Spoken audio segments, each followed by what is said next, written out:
Hello everyone, welcome to the summer internship program 2020. This is architect Pankaj Sharma. कल हमने सीखा कि बिल्डिंग में सेक्शन एलिवेशन कैसे विजुलाइज करते हैं और उसे आर्किटेक्चरली कैसे रिप्रेजेंट करते हैं। It's great to see you guys attending the premiere sincerely and I hope कि आगे भी आप लोग इसमें काफ़ी कुछ सीख सकें जिससे आपको एकेडमिक में और आपके प्रोफेशन में आपको हेल्प हो सके। तो आज हम बात करेंगे फर्नीचर लेआउट प्लान की और इंटीरियर स्पेस विजुअलाइजेशन की। इसमें हम देखेंगे कि आप फर्नीचर लेआउट प्लान से आप फर्नीचर कैसे अपने शो कर सकते हैं अपने प्लान के अंदर और उसको शो किस तरह से करना चाहिए। तो इसमें आप सीखेंगे कि फर्नीचर को किस तरह से प्लेस किया जाता है, फर्नीचर प्लेस करते हुए क्या क्या चीज़ें दिमाग में रखनी चाहिए, एक इंटीरियर स्पेस में कितने एलिमेंट्स होते हैं, क्या क्या एलिमेंट्स होते हैं, उसको किस तरह से विजुअलाइज करते हैं और उसको किस तरह से रिप्रेजेंट करते हैं हम ड्राइंग्स के थ्रू। तो आज की क्लास हम स्टार्ट करते हैं।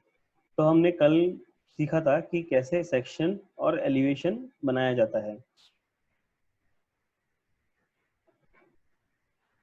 अब आज हम बात करेंगे इसमें फर्नीचर लेआउट की। तो फर्नीचर लेआउट में बेसिकली हम जितने भी फर्नीचर जो हम घर के अंदर रखते हैं, जो एक रेजिडेंस के अंदर या फिर किसी भी ऑफिस या किसी भी बिल्डिंग के अंदर रखते हैं, तो उसका प्लेसमेंट की हम पूरे इसमें देखते हैं कि इसमें प्लेसमेंट किस तरह से करते हैं और what is the best way to represent your placement. तो चलिए देखते हैं इसके अंदर हम प्लेसमेंट कैसे करेंगे या इसमें हमने किस तरह से सोचा हुआ है प्लेसमेंट करने के लिए। तो अभी पहले मैं जितनी भी ये लाइंस है मेरी, जो मेरे डायमेंशन लाइंस है और जो मेरी ग्रेड लाइंस है, इनको मैं ऑफ कर देता हूँ, मुझे इनकी अभी ज़रूरत नहीं है। और ये जो सेक्शन लाइन है इसको भी मैं अभी के लिए हटा देता हूँ। बीम्स की भी मुझे ज़रूरत नहीं है तो मैं बीम्स भी हटा रहा हूँ। तो मैंने यहाँ पे बीम्स की लेयर ऑफ कर दी है, ग्रिड लेयर ऑफ कर दी है, डायमेंशन लेयर ऑफ कर दी है, इसकी मुझे कोई ज़रूरत नहीं है, और टेक्स्ट की लेयर ऑफ कर दी है कि अभी मुझे इसकी कोई ज़रूरत नहीं है। अब इसमें आप देखेंगे कि हमने फर्स्ट फ्लोर प्लान बनाया था और ये हमारा ग्राउंड फ्लोर प्लान था। तो ग्राउंड फ्लोर में तो बेसिक हमारा सिर्फ 2 रूम्स थे और टॉयलेट्स थे। इसमें यहाँ पे ये पार्किंग था। तो पार्किंग इंडिकेट करने के लिए यहाँ पे आप या तो एक कार साइज का एक बॉक्स बना के यहाँ पे 2 कार, जितनी आपकी कार आती है उतना आप यहाँ पे रख के इसे इंडिकेट कर सकते हैं। जैसे कि अगर हम एक नॉर्मल कार का लें तो नॉर्मल कार का साइज 15 फीट बाय 6 फीट होता है या 5 फीट होता है। तो इसको मैं एक कार का ब्लॉक मान लेता हूँ, इसको हम कहते हैं ECU। ECU is estimated car unit. तो एस्टिमेटेड कार यूनिट जो होता है वो इसका एरिया होता है, जो हम कार, एक कार का एरिया होता है बेसिक एस्टिमेटेड कि हाँ इतना कार का एरिया वो कार लेगी। इस कार का एरिया को मैं कॉपी करके यहाँ रख दूंगा तो आप देखेंगे कि यहाँ 2 कार मेरी आ सकती है, लेकिन इट विल बी टाइट। इन 2 कारों को यहाँ पे एक साथ खड़ी करना, क्योंकि फिर आपका एंट्री जो है वो बंद हो जाती है। तो अभी हम सिर्फ यहाँ पे एक ही कार यहाँ पे लगाएंगे। इस कार पार्किंग को शो करने के लिए मैं एक 2 लाइंस को इस तरह से दिखाता हूँ ताकि इससे मेरे को विजुअलाइज हो जाए, ये सिंबलिक मेरे को एक पता चल जाए कि ये जो मेरी है ये कार पार्किंग यहाँ पे है। अब इसको मैं सबसे लाइट लेयर में डाल दूंगा, जैसे कि हैश लेयर में डाल दूंगा, ताकि मेरी ये जो लाइन है ये हमेशा बिल्कुल लाइट रहे और मैं प्लान में कभी भी इतनी ज़्यादा हाईलाइट ना हो। अब दूसरी आप चीज़ देखेंगे कि जैसे मैं यहाँ से ऊपर आता हूँ, ऊपर आने के बाद में मेरा ये स्टेयर केस है और स्टेयर केस के बाद में यहाँ से मेरी जो पहले घर की एंट्री है, जो फर्स्ट फ्लोर की एंट्री है वो होती है। इस एंट्री पे ही आप यहाँ पे एक वेस्टिब्यूल देखेंगे। वेस्टिब्यूल बेसिकली वो जगह होती है जहाँ पे आप एक फोयर क्रिएट करते हैं। आप घर के अंदर एंटर करने से पहले एक बेसिक एक जगह पे आते हैं ताकि आपको एकदम से सारा घर दिखे ना, आप उसको एक बाइफरकेट स्पेस में लेके आते हैं पहले। तो इसमें हम 2 चीजें कर सकते हैं, या तो हम यहाँ पे कुछ एक सिर्फ टेबल, सिंपल सा एक टेबल रख सकते हैं, या हम कुछ भी ना रखें, या हम बेसिकली इस जगह पे वेस्टिब्यूल में शू रैक रखते हैं, क्योंकि आप नहीं चाहते कि आपके जितने भी जो शूज है वो लोग अंदर तक लेके जाए या पूरे घर में अंदर शू पहन के घूमे, उससे गंदे होने के चांसेस ज्यादा रहता है। इसलिए हम यहाँ पे एक शू रैक बना देते हैं। तो शू रैक बनाने के लिए मैं शू रैक की जो डायमेंशन है वो मैं 1.5 फीट बाय 3 फीट एक शू रैक ले लेता हूँ। तो इसको रोटेट करके मैं इसको यहाँ प्लेस कर देता हूँ। अब आप एक चीज़ देखेंगे कि क्योंकि ये शू रैक है, ये लो हाइटेड होगा, इसमें सिर्फ नीचे 2 फीट की ही हाइट होगी, तो हमें ऊपर इसमें विंडो के वहाँ पे भी रखने में कोई इशू नहीं होगा। या आप यहाँ पे 2 भी रख सकते हैं डिपेंडिंग ऑन द नीड कि आपको कितने लोगों के लिए यहाँ पे शू रैक बनाना है। अब इसको हम अपनी फर्नीचर की लेयर में डाल देंगे। तो मैंने यहाँ पे AR फन करके एक फर्नीचर की लेयर बना रखी है, मैं इसके अंदर इसे डाल देता हूँ और इसको मैं कॉपी करके यहाँ पे 2 शू रैक बना देता हूँ, ताकि जो भी यहाँ पे इसे यूज कर रहा है उसके लिए इजी हो जाए और ज्यादा शूज इसके अंदर हम रख सकें। तो इस तरह से है ना, हम जो अपना फर्नीचर लेआउट है वो यहाँ पे रिप्रेजेंट करेंगे कि वेस्टिब्यूल में हमने यहाँ पे एक शू रैक दिया है। दूसरी चीज आती है यहाँ पे फर्नीचर में, इस पूरे घर का फर्नीचर लेआउट। अब फर्नीचर लेआउट करने के 2-3 तरीके होते हैं। या तो आप पूरा की पूरा फर्नीचर जितना भी आप चाहते हैं वो सब खुद बना लें, या आप ब्लॉक्स ले लें। क्योंकि आर्किटेक्चर में क्या होता है कि आपके पास में इतना टाइम नहीं होता है, या आपके पास में इतना लेआउट को डिजाइन करने के लिए, जब तक कि आप कस्टमाइज फर्नीचर नहीं कर रहे हैं तो आप तब तक स्टैंडर्ड सब कुछ लेके चलते हैं। सेम जैसे हमने डोर्स के लिए किया था कि डोर्स हमने बहुत स्टैंडर्ड लिया था, इसमें हमने सिर्फ सिंबॉलिक डोर लिया है क्योंकि हम लेआउट प्लान पे काम कर रहे हैं। हम इसमें कुछ भी एडवांस नहीं कर रहे हैं, हम इसमें कुछ भी कस्टमाइज नहीं कर रहे हैं, तो हम इसमें बेसिक डोर लेके हमने इसमें बनाए थे। तो सेम फर्नीचर के लिए भी आता है। फर्नीचर भी अगर हमें सिंबॉलिक ही दिखाना है क्योंकि हम लेआउट प्लान कर रहे हैं, अगर हम इसमें डिटेल आउट करते हैं तो हम, अगर हम कस्टमाइज करते हैं तो हम इसमें डिटेल आउट भी कर सकते हैं। तो पहले मैं इस रूम से स्टार्ट करता हूँ।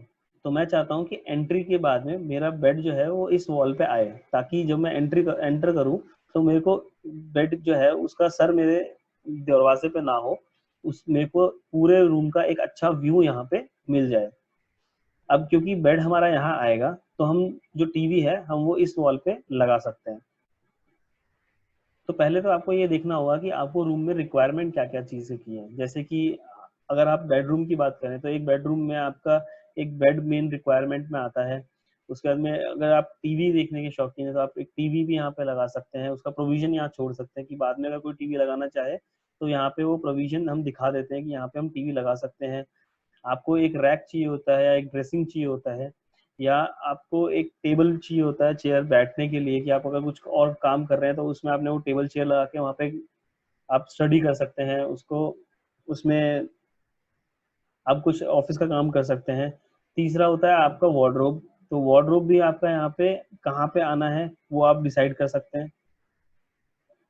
आप रिक्वायरमेंट की एक लिस्ट बना लीजिए जिसमें आपको क्या क्या चीजें रिक्वायर्ड हैं आप उसमें डाल दें। तो अब मैं स्टार्ट करता हूँ इसमें बेड से। जैसे कि आप अपने स्क्रीन पे देख रहे हैं, मैंने एक गूगल से नॉर्मल एक बेड साइजेस का एक चार्ट निकाला है। इसमें आप देखेंगे कि कितने टाइप के अलग अलग डिफरेंट बेड्स होते हैं। जैसे ट्विन बेड जिसमें 38 इंचज में 75 इंचज सिंगल पर्सन के लिए, फिर ट्विन एक्सल बेड जिसमें 38 इंचज में 80 इंचज का एक थोड़े से लंबे पर्सन के लिए। ऐसे करके यहाँ पे अलग अलग डिफरेंट डिफरेंट होते हैं। जो सबसे ज्यादा यूज होने वाले बेड साइजेस हैं वो 2 साइजेस हैं, ये क्वीन एंड किंग। ये जनरली हर घर में आपको ये 2 साइजेस ही मिलेंगे, क्योंकि ये जो है आपके छोटे रूम्स में भी अच्छे से फिट हो जाते हैं और आपको एक लग्जरी फील भी देते हैं। तो मैं यहाँ पे किंग साइज जो है अपना 76 by 80 inches, 76 inches by 80 inches मैं यहाँ पे इस किंग साइज का बेड का लूंगा। तो अब मैंने यहाँ पे डिसाइड कर लिया कि मेरा जो किंग साइज का बेड है मैं वो यहाँ पे लूंगा, जो कि है 76 इंचेस बाय 60 इंचेस। तो पहले मैं यहाँ पे एक रेक्टेंगल बना लूंगा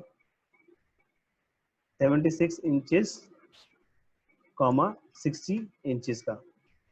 तो मुझे यहाँ पे एक रेक्टेंगल यहाँ पे मिल गया। अब इस रेक्टेंगल को मैं इस वॉल के सेंटर में प्लेस कर दूंगा। दूसरा आप देखेंगे कि बेड के साथ में हमेशा साइड टेबल्स होते हैं। तो अगर मैं साइड टेबल भी बनाऊं तो मैं side table 1.5 feet by 2 feet का मैं यहाँ पे एक साइड टेबल बना लेता हूँ। इस साइड टेबल को भी मैं इसके साथ प्लेस कर दूंगा। तो अब यहाँ पे मैंने साइड टेबल बना लिया है। इस साइड टेबल को मैं मिरर करके दो साइड में कॉपी कर लूंगा और इस पूरे को मैं फर्नीचर की लेयर में डाल दूंगा। अब ये हमारा बेड का एक सिंबॉलिक रिप्रेजेंटेशन बन गया है। अब हमें यहाँ पे टीवी का सिंबॉलिक रिप्रेजेंटेशन बनाना है। तो टीवी का सिंबॉलिक रिप्रेजेंटेशन बनाने के लिए हम टीवी की जो लेंथ है उसको 4 फीट मान लेते हैं, क्योंकि आजकल बड़ी टीवी आती है 55 इंचेस तक की। 55 इंचेस की जो टीवी साइज है आप वो गूगल पे भी कर सकते हैं, या आप नॉर्मली किसी भी वेबसाइट पे जाके देख सकते हैं कि एक टीवी का साइज क्या आ रहा है, उसकी विड्थ क्या आ रही है। तो यहाँ पे हमें, क्योंकि ये प्लान में दिख रहे हैं, तो हम यहाँ पे सिर्फ टीवी का जो लेंथ है उस पर हमें मैटर करता है। विड्थ जो है हम वो 2 इंच या 3 इंच भी ले सकते हैं, इसमें कोई इशू नहीं है। तो मैं यहाँ टीवी बनाने के लिए पहले एक 4 फीट की लाइन डालता हूँ। इस लाइन की थिकनेस में 2 इंच दे देता हूँ, और वापस मैं 4 इंच पे लाके इसको यहाँ पे क्लोज कर दूंगा। तो मेरा ये एक टी लाइन से बॉक्स बन गया है।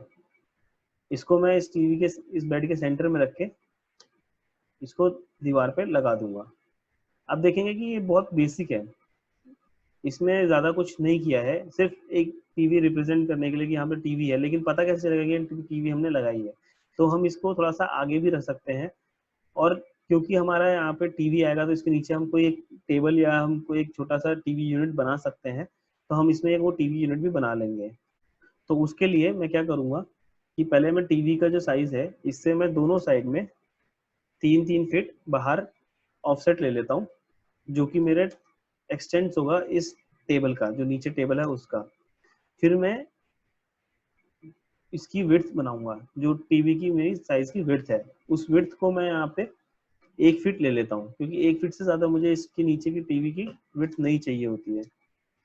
और मैं इसको फिलेट करके यहाँ पे इसको फर्नीचर लेयर में मैं डाल दूंगा। तो अब यहाँ पे आप देखेंगे कि बेसिकली थोड़ा बहुत अंडरस्टैंडिंग आने लगी है कि यहाँ पे टीवी है और यहाँ पे हमारे एक बेड है, और यहाँ इसका सिंबॉलिक रिप्रेजेंटेशन हम इस तरह से कर सकते हैं।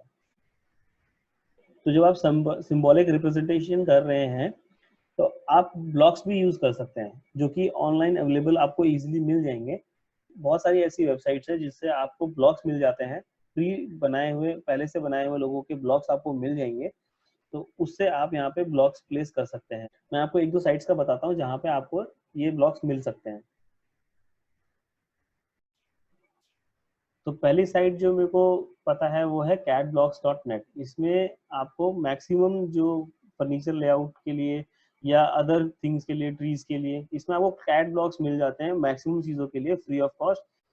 और जो अच्छे ब्लॉग्स होते हैं उनके लिए आपको पे करना पड़ता है, जो कि प्रीमियम कंटेंट में आते हैं। उसके लिए आप यहाँ पे कोई भी सिलेक्ट करके पे कर सकते हैं। जैसे कि आप यहाँ देखेंगे कि आप फर्नीचर की जो ऑटोकैड फाइल्स हैं, मैं इस पर आप क्लिक करूंगा तो मुझे फर्नीचर के काफ़ी सारे यहाँ पे कैटलॉग्स मिल जाएंगे, और यहाँ पे बेड के भी अलग अलग मेरे को यहाँ पे कैटलॉग्स मिल जाएंगे। एलिवेशन में भी है, सोफे के भी मुझे कैटलॉग्स मिल जाएंगे।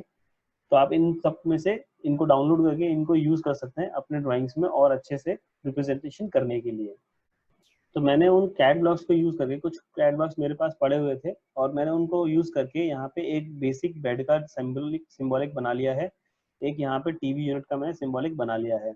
इसमें आप देखेंगे कि मैंने नीचे यहाँ पे एक वार्डरोब बनाया है। इस वार्डरोब को मैंने 2 फीट की डेप्थ दी है, और ये जो आप देखेंगे ये हैंगर्स का रिप्रेजेंटेशन होता है, जिससे हमें पता चलता है कि हम यहाँ पे एक वार्डरोब बना रहे हैं। और यहाँ पे हम एक यहाँ पे टेबल मैंने यहाँ पे छोटा सा बनाया है, ताकि अगर कोई यहाँ बैठ के स्टडी करना चाहे तो इस विंडो से वो टेबल यहाँ पे स्टडी कर सकता है। अगर मैं यहाँ पे पूरा वार्डरोब बना देता तो यहाँ पे जो मेरी विंडो है ये बंद हो जाती, जो कि मैं नहीं चाहता। मैं चाहता हूँ यहाँ से मेरे को पूरा व्यू इसका जो है वो पूरा जो क्रॉस वेंटिलेशन है वो मुझे यहाँ पे मिलता रहे, और यहाँ से लाइट भी मेरी आती रहे। तो ये हो गया हमारा एक रूम का बेसिक फर्नीचर लेआउट। तो ऐसे ही करके मैं जितने भी मेरे रूम्स हैं उन सबके मैं फर्नीचर लेआउट कर लूँगा, और फिर मैं आपको फर्नीचर लेआउट करके बताता हूँ कि मैंने क्या सोच के उसमें क्या-क्या चीज़ें ध्यान में रख के मैंने वो फर्नीचर लेआउट किया है। तो आप देखेंगे कि मैंने यहाँ पे बेसिक फर्नीचर लेआउट पूरा कंप्लीट कर लिया है। जैसा कि मैंने इसमें देखा था कि मेरा ये जो बेड है, ये वाला हमने फर्नीचर लेआउट देख लिया था। दूसरा हमने इसमें जो बेड है वो हमने दरवाजे के सामने ही लगाया है। इसका एक रीज़न है, क्योंकि वास्तु के अकॉर्डिंग जब भी हम बेड की पोजीशन रखते हैं तो हम बेड में जो हमारा हेड एरिया होता है, जहाँ पे हम अपना सर रखते हैं, वो कभी भी हमारा नॉर्थ में नहीं होना चाहिए। और इस केस में जो हमारा बिल्डिंग है उसमें नॉर्थ जो है वो हमारा इस साइड है। तो अगर मेरा नॉर्थ यहाँ पर है तो यहाँ पे साउथ, ये मेरा वेस्ट और ये मेरा ईस्ट। तो मेरा जो प्लॉट है वो ईस्ट फेसिंग है।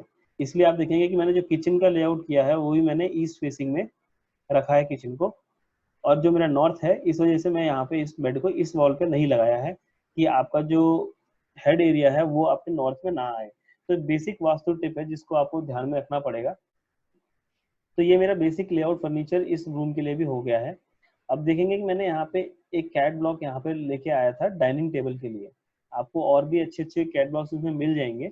ये एक बेसिक रिप्रेजेंटेशन है, इसलिए हम यहाँ पे सिर्फ दिखाने के लिए कि हमें कितना स्पेस चाहिए एक बंदे को बैठने के लिए, तो मैंने यहाँ पे एक डाइनिंग टेबल लगाया है और ये इसके साथ में ये 6 सीटर डाइनिंग टेबल है जो कि मेरे इस एरिया में आ जाता है। इसमें मैं चाहूँ तो 4 सीटर भी कर सकता हूँ, लेकिन क्योंकि मैं यहाँ पे 6 सीटर दे सकता हूँ तो मैं यहाँ पे 6 सीटर दूंगा। 2 BHK फ्लैट है तो यहाँ पे 4 की ऑक्यूपेंसी तो नॉर्मल होगी ही होगी, बाकी 5 भी हो सकते हैं, इसलिए यहाँ पे 6 सीटर देना सही रहेगा। अब मैंने ये जो डाइनिंग टेबल दिया है, क्योंकि ये कैट ब्लॉक में लेके आया था बाहर से, तो कई बार हो सकता है कि वो कैट ब्लॉक बहुत बड़ा आए। जैसे कि अगर ये कैट ब्लॉक में कहीं से लेके आता तो हो सकता है कि ये इतना बड़ा आता है इसके अंदर। तो इसको हम कैसे स्केल करें? तो स्केल करने के लिए आपको बेसिक ये चीज देखनी होगी कि जो हमारा चेयर का साइज होता है वो हमारा 1.5 फीट बाय 1.5 फीट का सिटिंग एरिया होता है। तो मैं इसको स्केल कर लूंगा इस चेयर को 1.5 फीट बाय 1.5 फीट के लिए। अब स्केलिंग में भी दो चीजें होती है, या तो आप किसी एक वैल्यू से स्केल कर सकते हैं या आप उसको रेफरेंस से स्केल कर सकते हैं। तो जैसे मेरे को अगर वैल्यू से स्केल करनी है तो मैं सिर्फ SC एंटर करूंगा, मैं ऑब्जेक्ट सेलेक्ट करूंगा जो मुझे स्केल करना है, फिर एंटर करूंगा तो ये मुझसे पूछेगा स्केल फैक्टर क्या होना चाहिए। तो अगर इसे मैं 0.5 करता हूँ तो इसका मतलब ये आधा कर देगा उसको, लेकिन हमें जो है वो रेफरेंस के अकॉर्डिंग स्केल करना है ताकि जो हमारी ये लाइन है यहाँ से यहाँ तक का जो डिस्टेंस है वो 1.5 फीट आ जाए। उसके लिए हम स्केल कमांड को दूसरी तरह यूज करेंगे। तो मैंने ये सिलेक्ट कर लिया है, मैं SC एंटर करता हूँ तो मेरे को स्पेसिफाई पॉइंट बोलता है, बेसिक स्पेसिफाई पॉइंट करने के लिए। तो मैंने यहाँ पे ये पॉइंट सिलेक्ट कर लिया है क्योंकि मुझे यहाँ से ही डिस्टेंस मेजर करना है। अब आप देखेंगे मैं जैसे इसको ऊपर नीचे करूंगा तो ये स्केल छोटा और बड़ा हो रहा है। अब इसमें आप नीचे यहाँ पे देखेंगे कि कॉपी और रेफरेंस करके यहाँ पे दो मेरे पास में ऑप्शंस आ रहे हैं। तो मैं R एंटर करके इसको रेफरेंस ले लूंगा। अब मुझे रेफरेंस लेंथ देनी है कि मेरे को किस लेंथ पे इसको स्केल करना है। तो मैं पहला पॉइंट यहाँ मार्क करूंगा और दूसरा पॉइंट मैं यहाँ मार्क करूंगा, और अब मैं इसको सिर्फ इन दो पॉइंट से ही स्केल कर पा रहा हूँ। तो इसको अगर मेरे को 1.5 फीट पे रखना है तो मैं इसे 1.5 फीट करके एंटर कर दूंगा। तो मेरी ये जो वैल्यू है, मेरा ये जो तो मेरी ये जो सीट है वो मेरी 1.5 फीट पे आ जाएगी। इसको आप मेजर भी कर सकते हैं देखने के लिए। मैं मेजर करता हूँ तो ये 1.5 फीट मतलब 1 फीट 6 इंचेस मेरी यहाँ पे आ गई है। तो ये ऑलमोस्ट वही स्केल है जो मैंने यहाँ पे लिया है। तो इस तरह से आप स्केलिंग कर सकते हैं अगर आपके ऑब्जेक्ट्स बड़े आते हैं तो। अब यहाँ पे क्योंकि मेरा जो डाइनिंग एरिया है और ड्राइंग एरिया है उसके बीच में मैंने कोई पार्टीशन यहाँ पे रखा नहीं था, तो मैंने यहाँ पे एक छोटा सा पार्टीशन बनाया है लूज फर्नीचर में। ये एक टेबल भी हो सकती है, ये एक कंसोल हो सकता है, ये एक परफोरेटेड स्क्रीन हो सकती है या जाली पैटर्न हो सकता है, जिससे कि आप अगर यहाँ बैठे हैं तो आपको डायरेक्टली रूम के अंदर पूरा ना दिखे, तो रूम की प्राइवेसी भी मेंटेन रहे। तो जब भी आप फर्नीचर लेआउट करें तो आप थोड़ा सा ये चीज ध्यान में रखें कि आपकी जो स्पेसिस हैं आप उनको किस तरह से डिस्टिंग्विश कर रहे हैं और उनकी प्राइवेसी कैसे मेंटेन रख रहे हैं। तो अब मैंने यहाँ पे बेसिक लेआउट पूरा यहाँ पे फर्नीचर का कर लिया है। सेम ऐसे ही मैंने किचन में भी किया है। किचन में जैसे कि यहाँ पे मेरा विंडो था तो मैं यहाँ पे वॉश एरिया रख रहा था, तो मैं यहाँ पे सिंक यहाँ रखा हुआ है, और जो मेरा हॉब है, जो चिमनी मेरी लगेगी वो मेरी इस वॉल पे यहाँ पे लग जाएगी। ये जो डॉटेड लाइन आप देख रहे हैं ये आपके ओवरहेड काउंटर के लिए है, और ये जो नीचे लाइन है ये आपका काउंटर है। अब मैंने यहाँ पे एक छोटा सा रिप्रेजेंटेशन और दिया है, ये है फ्रिज का रिप्रेजेंटेशन कि आप फ्रिज कहाँ रखेंगे। तो फ्रिज का नॉर्मल साइज जो आजकल आता है वो 2 फीट बाय 2 फीट का होता है, मैंने यहाँ पे 3 फीट बाय 2 फीट लिया है। तो ये बेसिक हमारा फर्नीचर लेआउट हो गया है। अब हम आगे बात करेंगे इंटीरियर एलिवेशन की। तो इंटीरियर वॉल एलिवेशन बनाने के लिए दो मेथड्स लोग यूज करते हैं। पहला मेथड होता है कि आप इंडिविजुअल वॉल का एलिवेशन बनाएं और उसमें साइड डिटेलिंग करें, और दूसरा मेथड होता है आपका folded wall elevation. Folded wall elevation जो है वो मैक्सिमम जगह जो अच्छे ऑफिसेज है वहां यूज होता है, ताकि आप पूरे रूम को एक बार में विजुअलाइज कर पाए। तो इस चीज का मैं आपको एक एग्जांपल यहाँ पे अभी बना के दिखाता हूँ। जैसे कि मुझे ये रूम मेरा लेना है, इस रूम का मुझे फोल्डेड एलिवेशन बनाना है। तो सबसे पहले मैं मार्किंग कर लूंगा कि मेरी एलिवेशन की जो वॉल्स है वो वॉल कौन सी एलिवेशन में आ रही है। तो इसके लिए हमारे पास में सिंबल होते हैं एलिवेशन मार्क करने के लिए। अब आप देखेंगे कि मैंने एक जो है वो मैंने ये वाली वॉल क्यों ली। मैं ये वाली वॉल भी ए ले सकता था, ये वाली वॉल भी ए ले सकता था। मैंने ये वाली वॉल ये इसलिए ली क्योंकि ये हमारी मेन वॉल है, इस पर हमारा बेड आएगा। तो हम जो भी मेन वॉल होते हैं उसको पहले ए लेते हैं या उसी से हम स्टार्ट करते हैं, और जहां तक हो सके कोशिश करते हैं हम काउंटर क्लॉकवाइज चलने की। तो आपका ए वॉल ये हो गई है, ये बी वॉल एलिवेशन है, ये सी वॉल एलिवेशन है, ये डी वॉल एलिवेशन है। तो हम इन चारों वॉल्स का एलिवेशन जो है वो इस चीज से मार्किंग कर लेंगे। इसको मैं एक ग्रुप बना के यहाँ इसी प्लान में रख दूंगा, तो आपको समझ में आ जाएगा कि हम किस वॉल की बात कर रहे हैं। तो अब स्टार्ट करते हैं हम ए वॉल की एलिवेशन से। तो ए वॉल की एलिवेशन बनाने के लिए सबसे पहले, जैसे हमने सेक्शंस एंड एलिवेशंस में बनाया था रेफरेंस लाइंस, हम पहले यहाँ पे रेफरेंस लाइंस बना लेंगे। तो पहले मैंने एक रेफरेंस लाइन बना ली है यहाँ पे। ये मेरा जो है वो फिनिश फ्लोर लेवल है इस वाले रूम का। और इसके बाद में हमने, क्योंकि पिछले वीडियो में देखा था, जो हमने सेक्शन लिया था उससे हमने देखा था कि जो हमारा फर्स्ट फ्लोर का फिनिश फ्लोर लेवल था वो हमारे ग्राउंड फ्लोर के फिनिश फ्लोर लेवल से 10 फीट 6 इंचेस ऊपर था। तो मैं 10 फीट 6 इंचेस इसको ऑफसेट लेके एक लाइन यहाँ पे ड्रॉ कर लेता हूँ।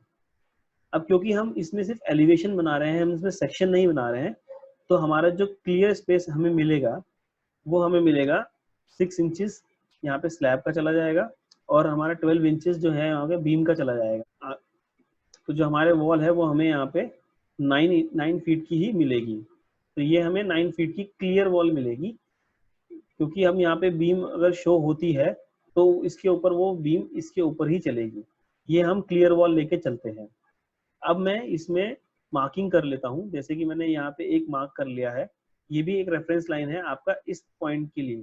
क्योंकि अब ये जो है ये हमारा ए बी सी डी जो एलिवेशन हमारा आया है, इसकी हम मार्किंग जो वॉल एलिवेशन की बात करते हैं, तो हम वॉल एलिवेशन ए जो है वो हमारा इस पॉइंट से इस पॉइंट तक है। तो दूसरा इसका एक अच्छा मार्किंग करने का ये भी है कि आप इन पॉइंट्स को भी मार्किंग कर लें। जैसे कि मैं इस पॉइंट को ए लिख लेता हूँ, इसको बी, इसको सी और इसको डी में मान के चलता हूँ। तो मेरा जो ये वॉल एलिवेशन है वो ए बी वॉल का एलिवेशन हो गया। तो मेरी इस वॉल का नाम हो गया ए बी। फिर ऐसे ही ये बी सी, ये सी डी और ये डी ए। तो आपको इससे और इजी हो जाएगा अपना विजुअलाइज करने के लिए। तो मैंने यहाँ पे अभी जो वॉल है वो मेरी यहाँ पे आ गई। ये जो मैंने लाइन है इस पॉइंट की ले ली है, तो ये पॉइंट जो मेरा है वो है ए पॉइंट।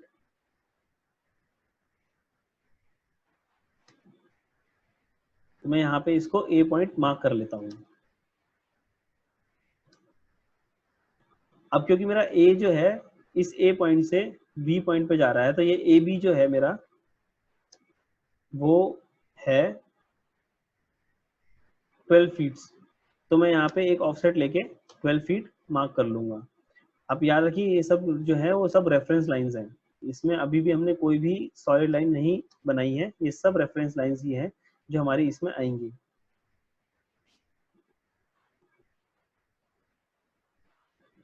इसको मैं पॉइंट बी मार्क कर लेता हूँ। फिर वापस जो ये है ये हमारा बी टू सी जा रहा है, तो मतलब ये हमारा बी वॉल का एलिवेशन है। इसका हम डायमेंशन लेते हैं, तो ये हमारा 11 फीट 3 इंचेस आता है। तो मैं इसको ऑफसेट करके 11 फीट 3 इंचेस ले लेता हूँ, और इसको मैं नेमिंग कर देता हूँ सी।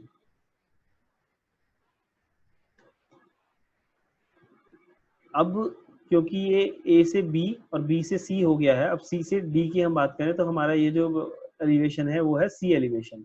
तो हम इसको यहाँ से सी एलिवेशन में ले लेते हैं। ये भी हमारा जो है वो होगा 12 फीट, क्योंकि हमने रूम का साइज 12 बाय 11.3 रखा है, 11 फीट 3 इंचेस रखा है। तो इसको हम 12 फीट्स में ऑफसेट ले लेते हैं। और सेम जो है ये वाला फेस ये हमारा 11 फीट 3 इंचेस का होगा, तो हम इसको भी 11 फीट 3 इंचेस पे ऑफसेट ले लेते हैं। इनकी मार्किंग कर लेंगे। तो मैंने यहाँ पे सारी रेफरेंसेस ले ली हैं और सबकी मार्किंग कर ली है। अब मैं इन सारी लेयर्स को एक रेफरेंस की लेयर में डाल दूंगा। मैंने यहाँ पे इन सारी लाइंस को रेफरेंस की लाइन में डाल दी है। आप एक चीज़ और नोट कीजिए कि जब भी हम इसमें अब ड्राफ्टिंग करेंगे तो ये रेफरेंस की लाइंस को भी हम हो सकता है कि गलती से स्प्लिट कर दें या ट्रिम कर दें, तो उस केस में हमें इनको लॉक करना होगा। लॉक करने के लिए आप लेयर लॉक कर सकते हैं। जैसे मैंने देखा कि ये मैं जब से सिलेक्ट करता हूँ तो ये मुझे यहाँ पे शो करता है कि ये जो है वो रेफरेंस की लेयर है। इसके सामने आप देखेंगे यहाँ पे एक छोटा सा लॉक बना हुआ है। मैं जैसे इसको लॉक करता हूँ तो अब ये मेरी लेयर है जो वो लॉक हो गई है। इसमें मैं आपको सिलेक्ट तो कर सकता हूँ लेकिन इसे ना मूव कर पाऊंगा ना मैं कुछ और कर पाऊंगा। ये मेरे जैसे ही दिखाएगा ये लॉक लेयर पे, यहाँ पे एक छोटा सा आइकन आ जाता है जो कि मेरे को दिखाता है कि ये लॉक है लेयर। अब मैं इसमें यहाँ पे ड्राफ्टिंग स्टार्ट करता हूँ।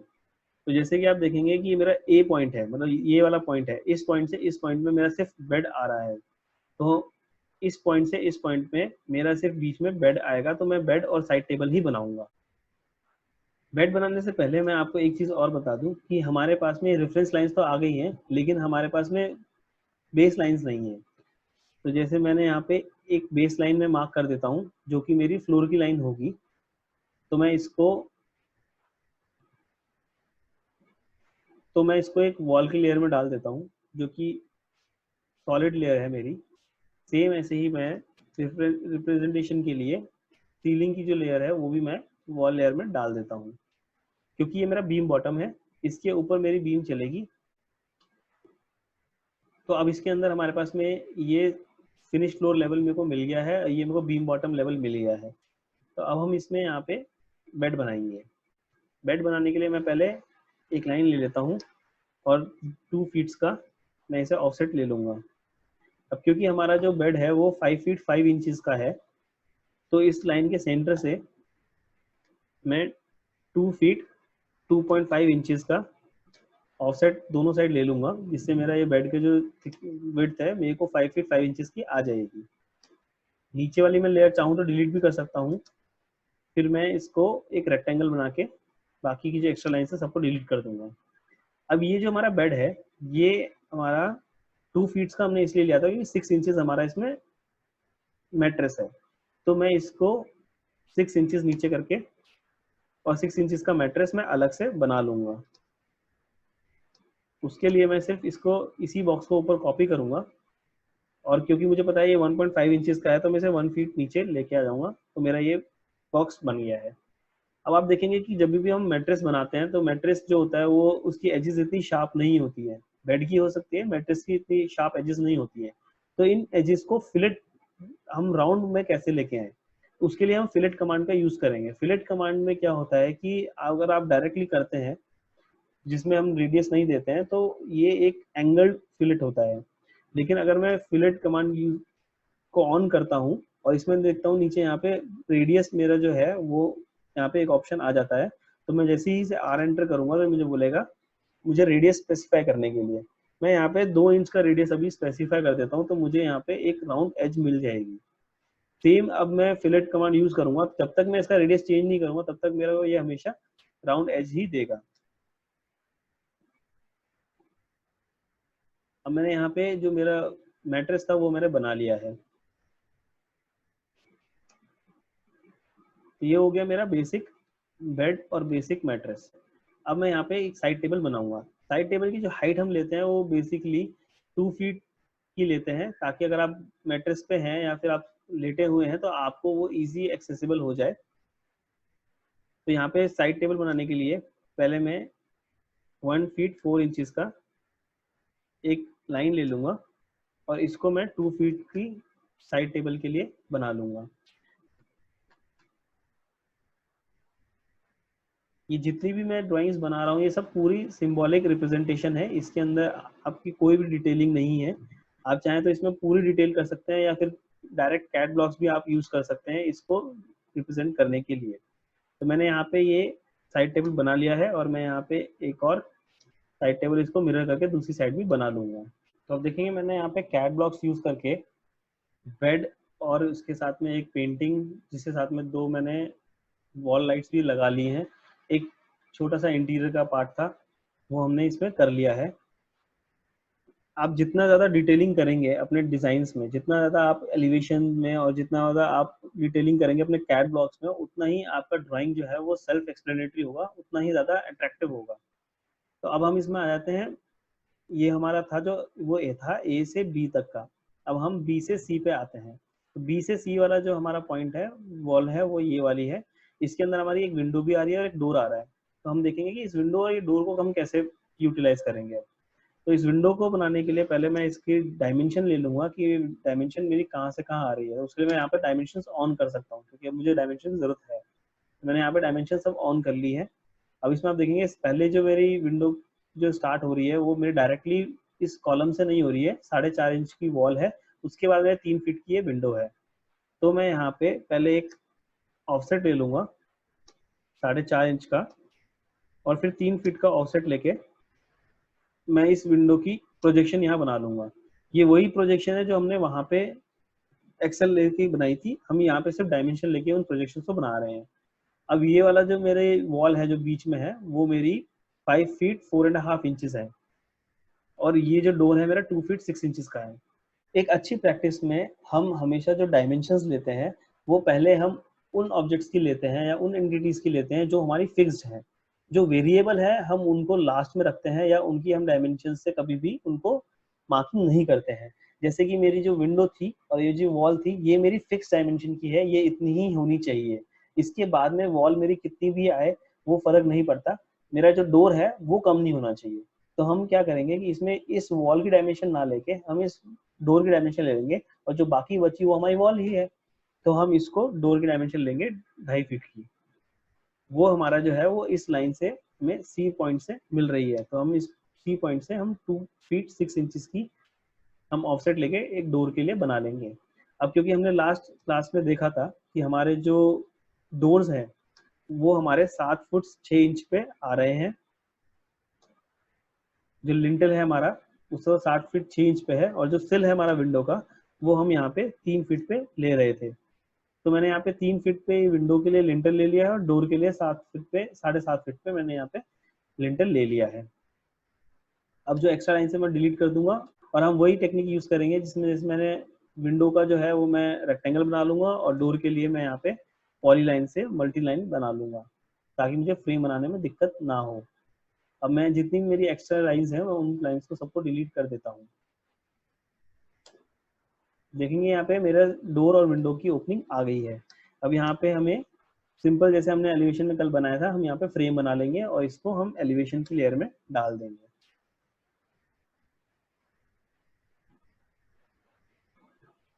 इसमें एक चीज आप और नोटिस करेंगे कि हम प्लान के अंदर तो जो जितना भी हम फर्नीचर ले रहे हैं हम उसको एक ही फर्नीचर की लेयर में डाल रहे हैं, लेकिन क्योंकि हम इसका अब एलिवेशन बना रहे हैं तो हम इसके अंदर भी जो हमारा मेथड था एलिवेशन 1 एलिवेशन 2 एलिवेशन 3 वाला, हम इसके अंदर भी वो एलिवेशन 1 एलिवेशन 2 एलिवेशन 3 वाला कर सकते हैं। तो मैं इसमें जो बेड है वो मैं एलिवेशन 1 की लेयर में डाल दूंगा, और जो मेरी वॉल लाइट्स और मेरी पेंटिंग है वो मैं एलिवेशन 2 की लेयर में डाल दूंगा। सेम ऐसे ही मैं इन दोनों के लिए करूंगा, क्योंकि ये सबसे ज्यादा पीछे वॉल में रहेंगे तो मैं इनको एलिवेशन 3 की लेयर में डालूंगा। अब यहाँ पे जो हमारा विंडो आया है, यहाँ पे हमारा डोर आया है, इसके बाद में हमारे बीच में वॉल बचती है। तो हम चाहे तो यहाँ पे एक पेंटिंग भी लगा सकते हैं। तो मैं इसी पेंटिंग को यहाँ पे कॉपी कर दूंगा। अब कॉपी करने का भी तरीका यही है कि हम सेंटर में लगाएंगे, तो हम यहाँ पे मिड टू M2P कमांड भी यूज कर सकते हैं। तो मैं M2P कमांड यहाँ पे यूज करके इसको सेंटर में ले आऊंगा। अब आप बोलेंगे कि ये आप चाहें तो इसको मैनिपुलेट कर सकते हैं, मैं इसको रोटेट कर सकता हूँ। मैं इसको रोटेट करके एक लॉन्गिट्यूडनल पेंटिंग भी लगा सकता हूँ, या मैं यहाँ पे एक स्क्वायर पेंटिंग भी लगा सकता हूँ। That all depends on me. और आप ये भी देखेंगे कि आपके इंटीरियर में आपको किस तरह की पेंटिंग कहाँ पे चाहिए, या आपको किस तरह का फर्नीचर आपको कहाँ पे चाहिए, क्योंकि इंटीरियर इज वेरी सब्जेक्टिव। आप हर एक जो इंसान है उसका इंटीरियर को सोचने का, इंटीरियर में अपनी पसंद की चीजें रखने का सबका अलग होता है, कि सबकी पसंद अलग होती है। मैं यहाँ पे चाहूँ तो यहाँ पे कुछ भी नहीं रखूँ, मैं यहाँ पे सिर्फ एक सिंपल टेबल रख दूँ, यहाँ पे एक कंसोल रख के मैं उसके ऊपर एक लैंप लगा सकता हूँ, या मैं यहाँ पे एक स्कल्पचर रख सकता हूँ, या मैं यहाँ पे एक पेंटिंग रख सकता हूँ। That all depends on your self. आपको जैसा इंटीरियर बनाना है आप वैसा यहाँ पे बना सकते हैं। मैंने यहाँ पे इस वॉल पे एक पेंटिंग लगा दी है। अब हम चलते हैं हमारी सी से डी वाली वॉल पे। अब सी से डी वाली वॉल पे आप देखेंगे कि हमारे पास में सिर्फ एक टीवी यूनिट आ रहा है और उसके ऊपर एक टीवी आ रहा है। तो इसको बनाने के लिए हम बेसिकली पहले इस टीवी यूनिट की डायमेंशन ले लेंगे। ये टीवी जो हमारा सी पॉइंट्स है वो 1 फीट 9.5 इंचेस पे है और इसकी जो लेंथ है वो 6 फीट है। तो हम इसको जैसे हमने विंडो बनाई थी वैसे ही हम यहाँ पे ऑफसेट ले लेंगे 1 फीट 9.5 इंचेस का और 6 फीट का एक ऑफसेट लेके हम यहाँ पे टीवी के यूनिट के लिए स्पेस बना लेंगे। अब क्योंकि टीवी यूनिट है तो इसमें इसके डिजाइन हंड्रेड्स ऑफ टाइप के हो सकते हैं। मैं आपको कुछ एग्जांपल्स दिखाता हूँ कि हम किस तरह से इसको कर सकते हैं। तो आप देखेंगे मैंने गूगल में सिर्फ टाइप किया टीवी यूनिट एलिवेशन डिजाइन्स, तो यहाँ पे मेरे को इतने सारे डिजाइन्स मिल गए हैं। आप इसमें इस तरह का डिजाइन भी कुछ कर सकते हैं, सिंपल ऐसा भी कुछ बना सकते हैं जिसमें ऊपर पेंटिंग हो और नीचे सिर्फ ड्रॉर्स हो, या फिर एक आप बहुत कॉम्प्लेक्स भी बना सकते हैं इस तरह का जिसमें आपके ड्रॉर्स के साथ में कुछ शेल्फ्स भी आ रहे हैं। और कुछ मॉडर्न भी आप बना सकते हैं जो कि बहुत अच्छे लगते हैं, आजकल सबसे ज़्यादा मॉडर्न ही चल रहे हैं। तो इसमें आपके कुछ क्यूब्स आ गए हैं जिनमें ओपनेबल शटर्स हैं और यहाँ पे ड्रॉर्स हैं, यहाँ पे ओपन कुछ शेल्फ है आपके रखने के सामान रखने के लिए। तो हम ऐसा भी कुछ डिज़ाइन कर सकते हैं। तो आप देखेंगे कि मैंने यहाँ पे एक बेसिक सा टीवी का यूनिट बना लिया है जिसमें मेरा एक ड्रॉर है और यहाँ पे मेरा 2 शेल्फ है, ओपन शेल्फ है, इसमें बीच में ग्लास की शेल्फ है ताकि मैं यहाँ पे अपने DTH का जो ऑपरेटर का बॉक्स होता है वो यहाँ रख सकता हूँ। इसके ऊपर मैं शेल्फ पे कुछ सामान और रख सकता हूँ, इसके ऊपर भी कुछ हम रख सकते हैं और टीवी जो है मैंने वो वॉल में हैंग कर दी है। इसके साथ साथ ही मैंने यहाँ पे 2 वॉल लाइट्स भी लगाई हैं जो कि मेरी इसके बिल्कुल सामने अपोजिट डायरेक्शन में दिखती हैं। तो हमारे अभी जो है वो हमारे A, B और C 3 एलिवेशन हमारे यहाँ पे बन गए हैं। तो इनको हम नेमिंग कर देते हैं।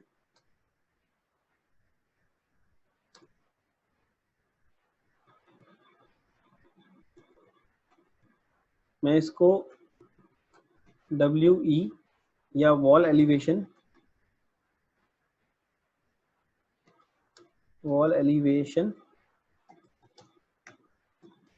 A का नाम दे दूंगा।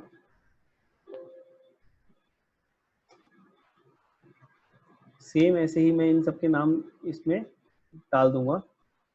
ये वॉल एलिवेशन मेरा B है, ये वॉल एलिवेशन मेरा C है और ये वॉल एलिवेशन मेरा D है।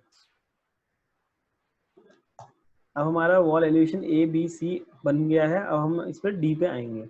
तो D वाली वॉल एलिवेशन में आप देखेंगे कि हम D से A पे जाएंगे। आप हमेशा याद रखिए कि आपको क्लॉकवाइज ही चलना है, जिसमें आप इस पॉइंट से स्टार्ट करेंगे, आपको पूरा क्लॉकवाइज जाते हुए ही आना है, तो ही आपका फोल्डर एलिवेशन बनेगा। अब इसमें हम वॉल एलिवेशन डी में आते हैं। तो वॉल एलिवेशन डी में सबसे पहले हमारी ये विंडो है, तो इस विंडो की डायमेंशन हम ले लेते हैं जो कि है 1 फीट 7 इंचेस।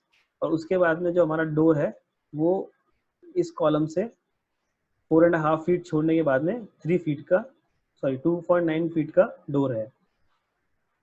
तो हम यहाँ पे सबसे पहले डी पॉइंट पे एक लाइन लेंगे और ए पॉइंट पे एक लाइन लेंगे। तो डी पॉइंट पे जैसे हमने बताया था कि ये विंडो जो हमारी है वो 1 फीट 7 इंचेस की है, तो हम इसको 1 फीट 7 इंचेस यहाँ पे ऑफसेट ले लेंगे।